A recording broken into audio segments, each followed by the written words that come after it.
tugiye kwigana amagambo avuga ngo uretse Imana rurema yonyine nta wundi wera wirabura mu isi wo kwiringirwa. Ni amagambo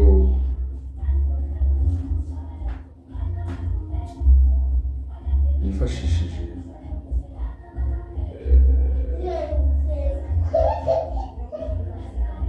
nakoresheje ni Bibiliya, ijambo ry'Imana na Bibiliya yera. Ayo magambo arimo yerekana buryo ki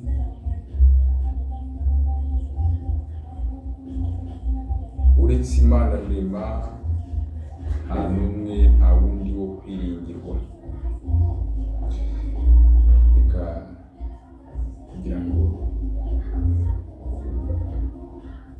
dufate kandi tugere ku byo Uwiteka yadusezeranyije,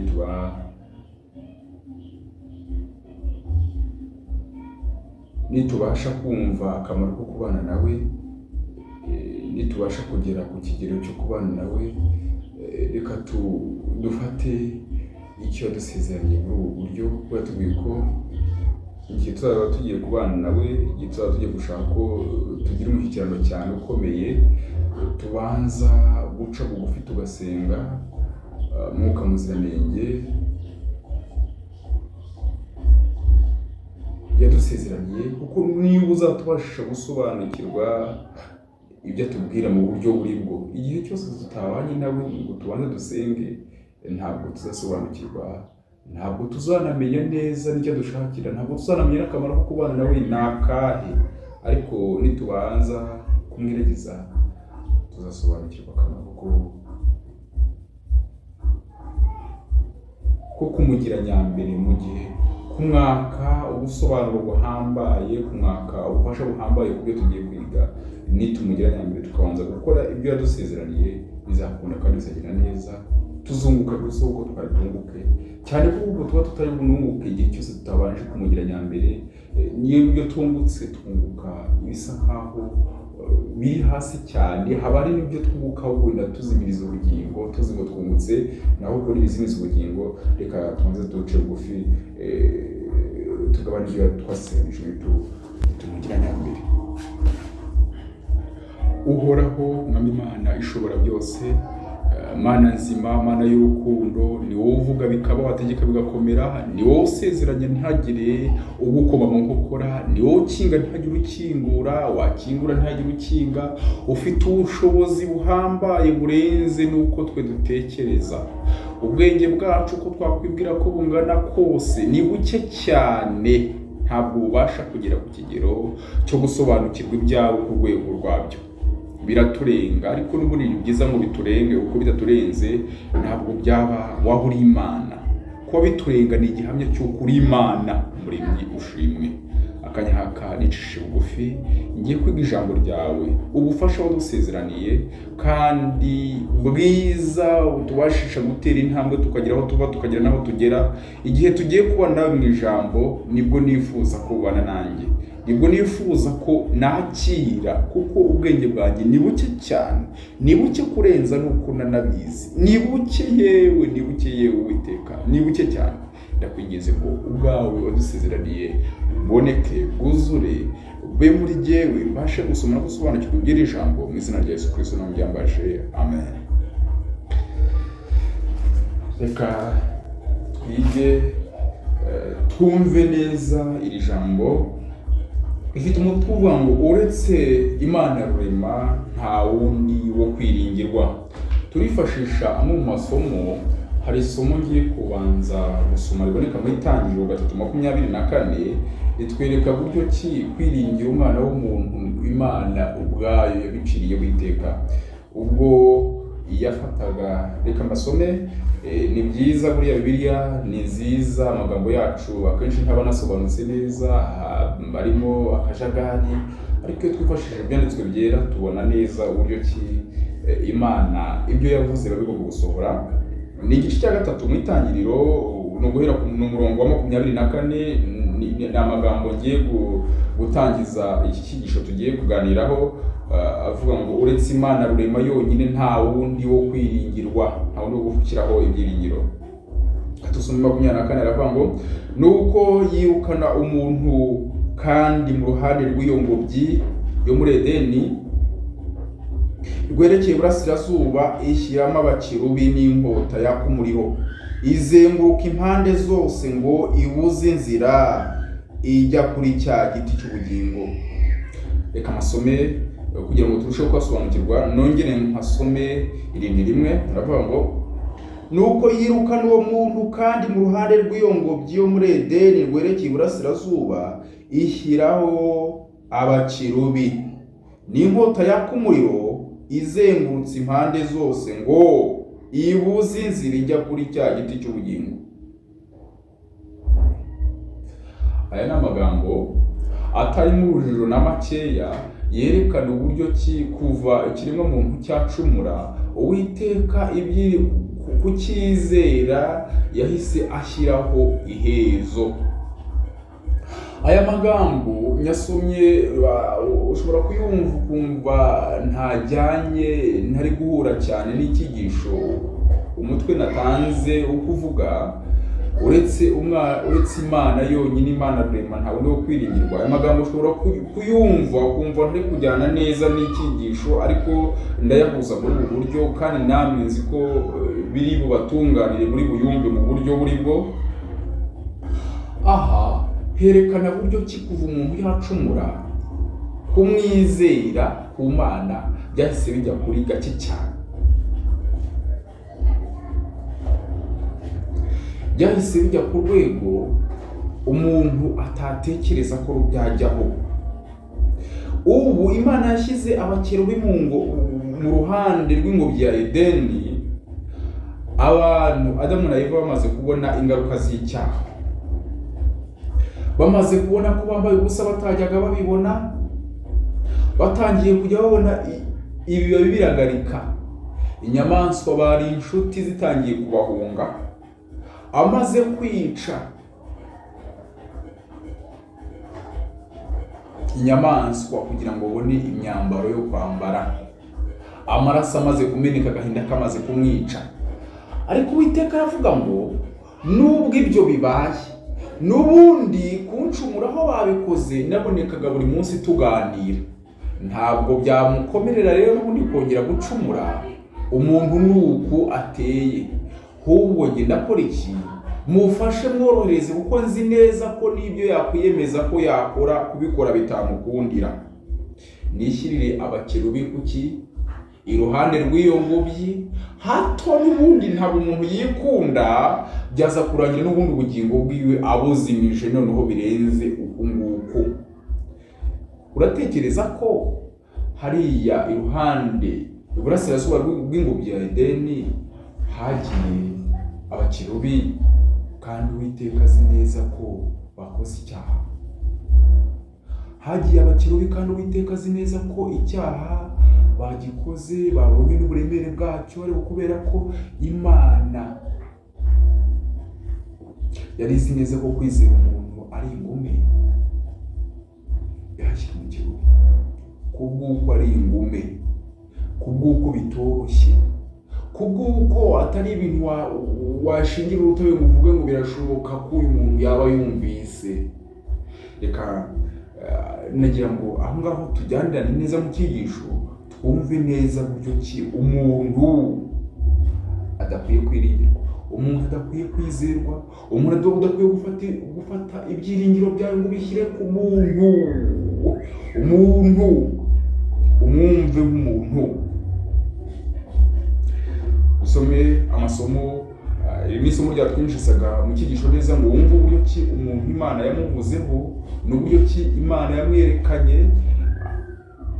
N'amasomo yatwerekaga neza uburyo ki umuntu Imana yamuvuzeho, uburyo ki umuntu Imana yarizi neza ko uburemere bw'icyaha yabwumvise, ariko kumva uburemere bw'icyaha bitari bumukurireho ko yakongera agacumura, agakora ikindi kinyagisha, agasingira akarya ku giti cy'ubugingo, akaramira mu byaha. Abandi kugira ngo mworoherereze reka mpishyirira abakerubi, kuko nzi ko bishoboka ko nubwo yiruka mu muringo byagaruka agasonga ku giti, kuko n'ibindi yabikoze se tutaganira, n'ibindi yabikoze umunsi ku wundi tuganira. Gukora ibi ntabwo ari ibintu byantungura, reka mashyire abakerubi. Tureba andi masomo araboneka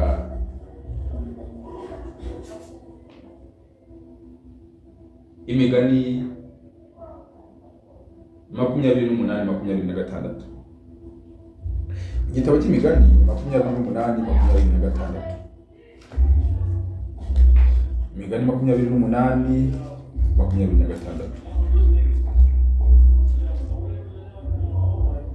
Aravuga ngo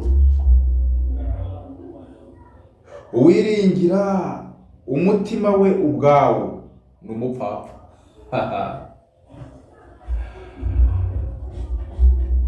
Uwiringira umutima we ubwawo ni umupfapfa.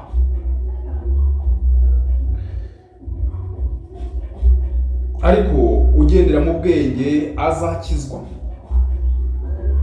Uwiringira umutima we ubwawo ni umupfapfa. Ariko ugendera mu bwenge azakizwa. Uwiringira umutima we ubwawo ni umupfapfa, ariko uwiringira ubwenge azakizwa. Ariko ugendera mu bwenge azakizwa. Nta muntu n'uyuruta umutima w'umuntu. Umuntu wundi wo ku ruhande nta kurutira umutima. Aha ni ikikwereka buryo ki n'umuntu ubwe ajya agambura mu bintu atatekereza ko biri bushoboke. Iyo umuntu abashije kuba yagambura mu bintu atatekereza ko biri bukunde, nawe ubwo akihemukira, agashyira mu bikorwa ibintu azi neza ko bizimije ubugingo bwe, yewe n'ubugingo bwa none, ubuzima bwa none bugiye kumubera ingume kubera ibyo yikoreye. Kumva ko yaguhemukira ukumva ni igitangaza, aho ushyize mu bwenge buke ntakubwira ingano yabo. Umuntu kuba yakwihemukira, we guhemukira bumva ari ibintu bitangaje. Kubw'ibyo Uwiteka batanga umuburo. Iyi ni Imigani, igitabo cy'Imigani cya Salomo, umunyabwenge uvuka i Yerusalemu, wahawe ubwenge n'Uwiteka. Uwiteka yamubwiye ko asaba ikintu cyiza yumva ashaka yamukorera, asaba ubwenge. Uwiteka aramubwira ngo kubw'uko nsabye ubwenge bwo kuyobora ubwoko bwanjye, utansabye ubutunzi n'ikindi n'ibindi byose nzabigusagiriza. Niyo wanditse aya magambo, ndongera nyasome. Aravuga ngo uwiringira umutima w'ubwawo ni umupfapfa, ariko ugendera mu bwenge azakizwa. Uwiringira umutima w'ubwawo ni umupfapfa, ariko ugendera mu bwenge azakizwa. Dusome andi magambo aboneka muri Yeremiya 17:5-9-10. Yeremiya 17:5-9-10. Turebe muri Yeremiya 17:7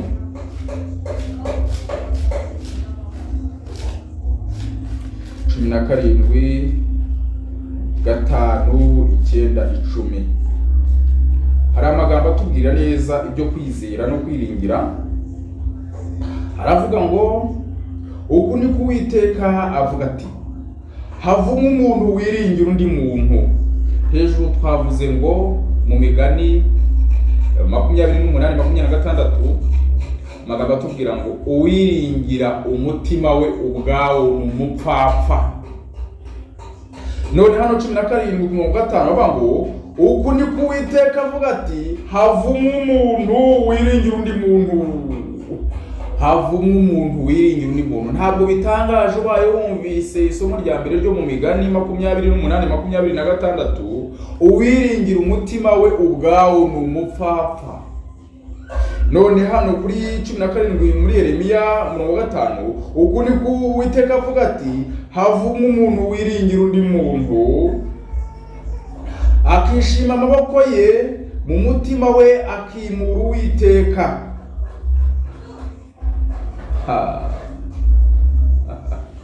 ubu aho turi aha ngaha ntabwo wareba abantu ngo umenye ngo wiyubaha Imana.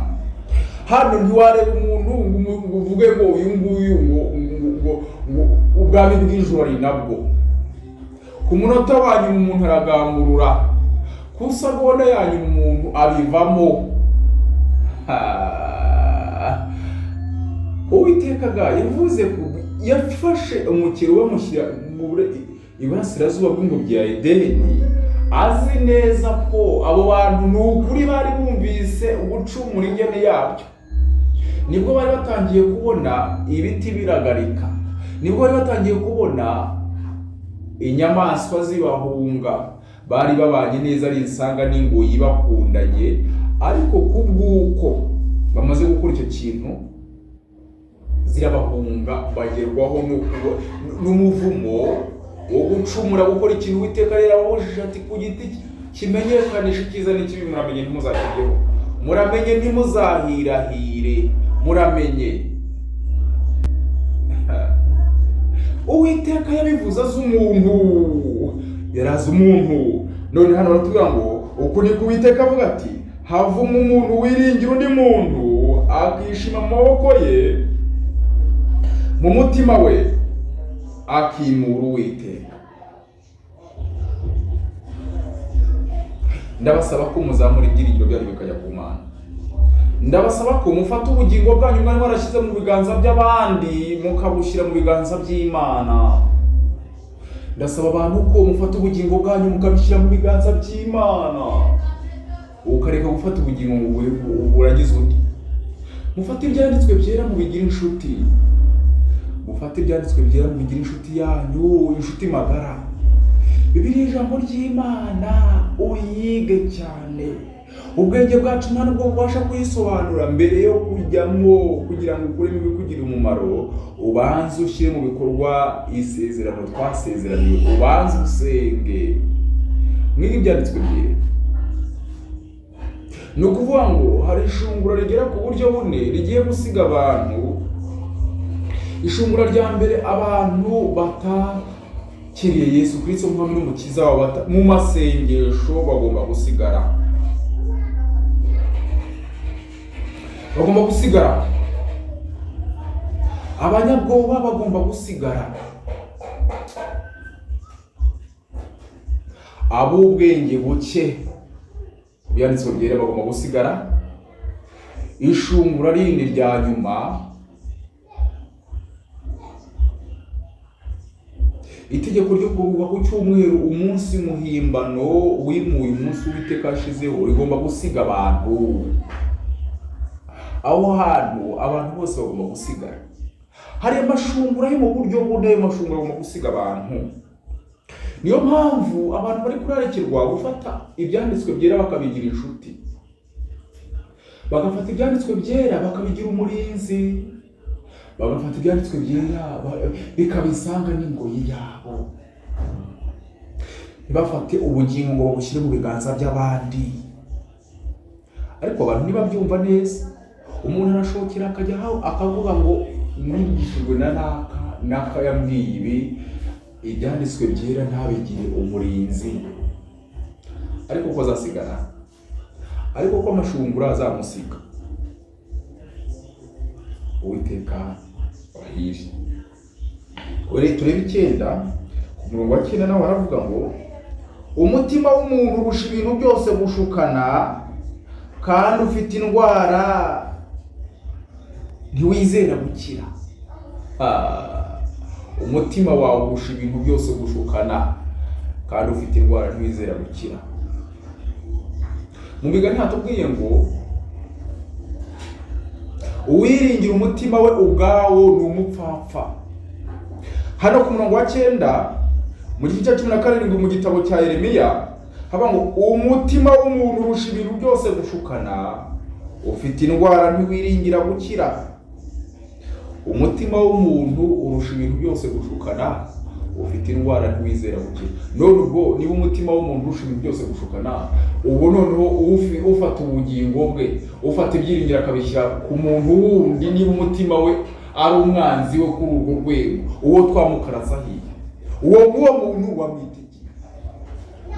umutima wawe ubwawe ubaye umwanzi wawe, none uwafashe ubugingo akabushyira mu biganza by'undi, uwo muntu we wowe abantu ko bababaje,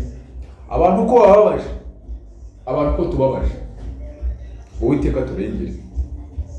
Umutima w'umuntu urusha ibintu byose gushukana, kandi ufite indwara ntiwizera gukira. Ninde ushobora kumenya ukuri? 10.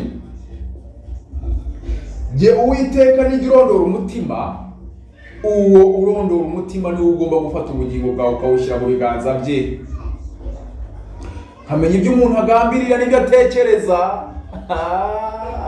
Mwebweho muba mwibeshya ntacyo muba muzi.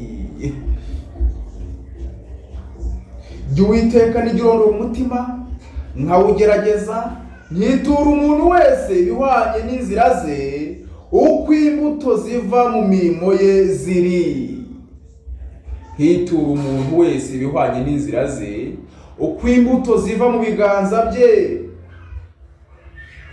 mu murimo we, mu mirimo ye ziri. Twebwe turibeshya, ariko wewe mbwira ukuntu umutima wawe ubaye umwanzi wawe, utegeye ubugingo bwawe igico, ukarengaho ugafata ubugingo ukabushyira mu biganza by'undi nawe utabasha gucunga ubugingo bwe, nawe ubwe arabuzimiza. Ugiye kumuragiza ubugingo ute? Kandi Imana yatanze uburyo bwose bw'uko umuntu agomba kurokora ubugingo bwe, ariko tubica ku ruhande tugakora ibihabanye n'ibyo twize, cyangwa se tugafata igihe gitoya tukagiharira ibyanditswe byera, ahubwo tugafata igihe kirekire tukajya mu byanditswe byera by'abandi, tugafata ubugingo tukabujya gushyira mu biganza by'abandi, tukumva ko ibyo nakavuze ibyanditswe byera mwabigize umurinzi. Ibyanditswe byera wabigize nyambere, wabaye dushyiraho umutima. Imana nizabyikorera, twebwe tubasha gutera imbuto tukavomera, ariko ntidukuza. Turazitera, zimwe zikagwa mu mahwa, izindi ku butaka bubi, izindi kukara, mu zindi mu nzira, izindi zakora mu butaka bwiza. Satani arazikurikirana nazo akabiyamo urukungu. Aho Uwiteka niwe ufite ubushobozi bwo kwirokorera ikiremwa muntu. Ariko ngewe icyo nkora ngiki, ndarangira abantu gufata ubugingo bwabo bakabushyira mu biganza by'Uwiteka, bagaca bugufi bagasenga, bagafata ibyanditswe byera bakiga, babanje kubyereka Imana ko aho hantu niho bashaka gushyira ubugingo bwabo, bakabanza kwereka Imana ko bashaka gushyira ubugingo bwabo mu biganza by'Imana, bagasoma ibyanditswe byera bitonze basenga, ubugingo bakabukura mu biganza by'abantu. N'ibitabo ibyo ni ukuri murabuzimiza, ni ukuri murabura ubugingo, hagire n'abandi babura ku bwanyu, kubw'uko babafatira icyitegererezo cy'uko mufata ubugingo mukabushyira mu biganza by'abandi. Reka dusome isomo riri muri Yesaya 2:22. Yesaya 2:22 hari isomo ritubwira ngo, Yesaya 2:22 hari isomo ritubwira ko nimureke kwishingikiriza ku bantu bafite umwuka mu mazuru. Aya masomo yose arimo arakubwira uburyo ki umuntu ari umunyantege nke. Umuntu kumwiringira ubwenge bwawe butaye cyane. Uwabanza ubwenge kandi nimwanga ubwenge, Uwiteka namwe azabareka. Gufata ubugingo bwawe ukabushyira mu biganza by'umuntu, ubwenge uba wabwanze, kandi nta mupfapfa uzarigirira mu n'ukuri. Haravuga ngo nimureke kwishingikiriza ku bantu bafite umwuka mu mazuru, mbese mu baciki. Umuntu ufite umwuka uva mu mazuru, mu muciki.